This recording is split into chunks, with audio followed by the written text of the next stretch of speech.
All right, how's everybody doing? This is the Comic Samurai. I want to welcome you to my next video, and tonight we're going to be doing another Friday comic challenge. Now, these are put out by Comic Collector Geek, and every Friday he challenges collectors to go through their long boxes and find comics that have covers that share a common theme. And tonight's theme is Women in Red.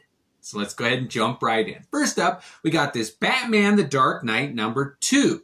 It features a beautiful David Finch cover and a woman in red. Now, the trope is a woman has to be wearing a red dress and she's typically in peril. I mean, it's comic books, right? Now, the Comic Collector Geek showed mostly Golden Age examples of this, so I'm going to show a little bit more modern ones. And in this first half, they're all going to be women in peril, and this is a great example.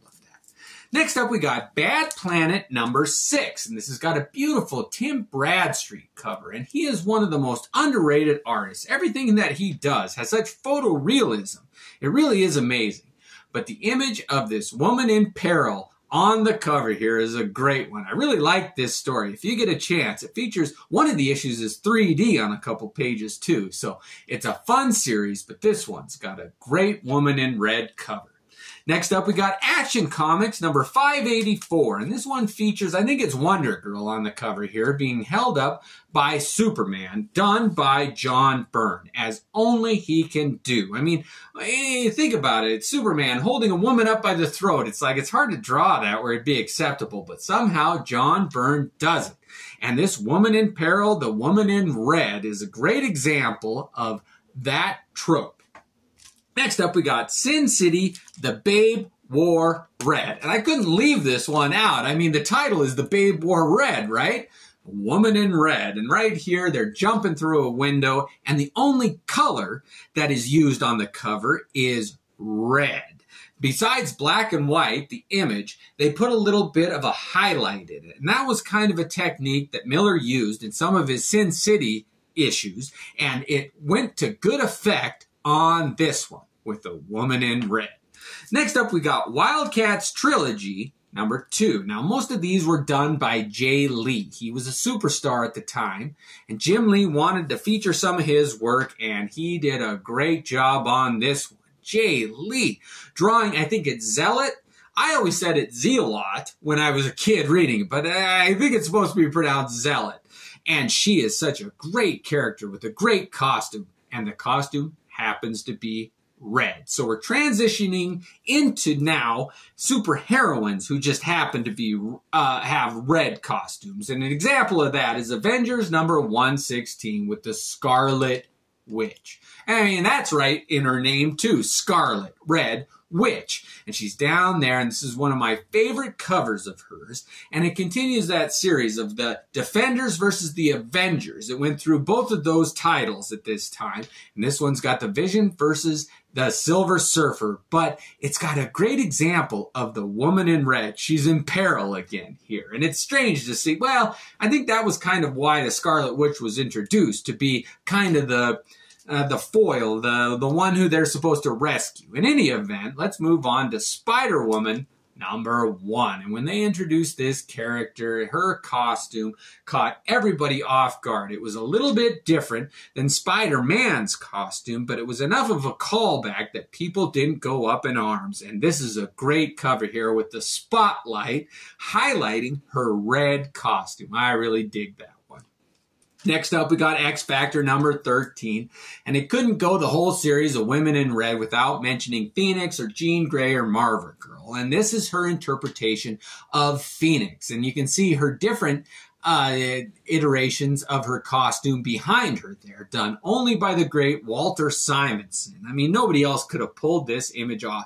I even like that image of the Phoenix bird here next to her, but that red costume that she's wearing, Jean Grey, she's a great one. She's even a red-haired girl, so that adds to the woman in red premise. And next up is New X-Men #134, and it's another one that is really it really highlights Jean Grey's red. She's not wearing the typical Phoenix or Marvel Girl outfit here, and they kind of tried to get away from that here. And I think this is a Phil Jimenez cover, or is it an Ethan Van Sciver? Let's see.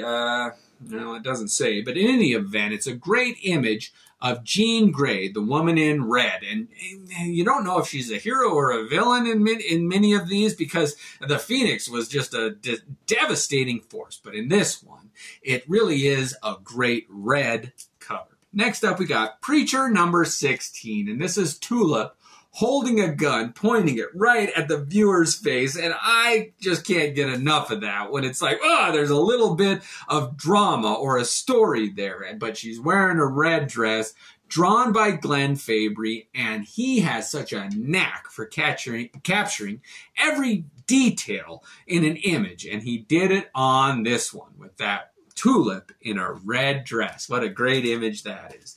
Next up, we got Catwoman, Win in Rome, number 6. And this has got Catwoman, done by Tim Sale, in a red dress. I really like it when they use the dress as a solid shape on a cover. Instead of drawing every fold and everything, it's just red. And Tim Sale can do that like no other artist. He has an ability to take a simple image and tell a story with it. And it's exemplified in this one.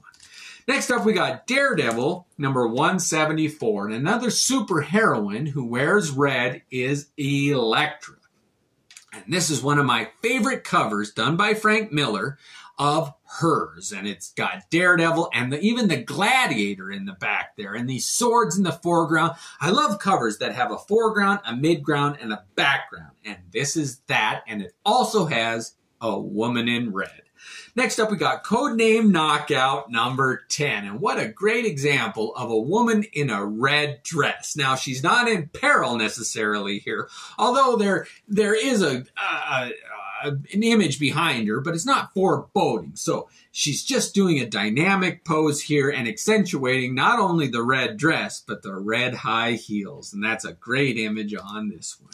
Next up, we got Crypt of Dawn, Volume 2. And I'm not sure exactly what, maybe it is issue 2. Yeah, it is issue 2. But it's volume 2 of Crypt of Dawn. And this one by Lisner, who's just does an amazing job of capturing the female form. But this one, you don't know if it's a dress, a bodysuit, or what, but it's a woman in red.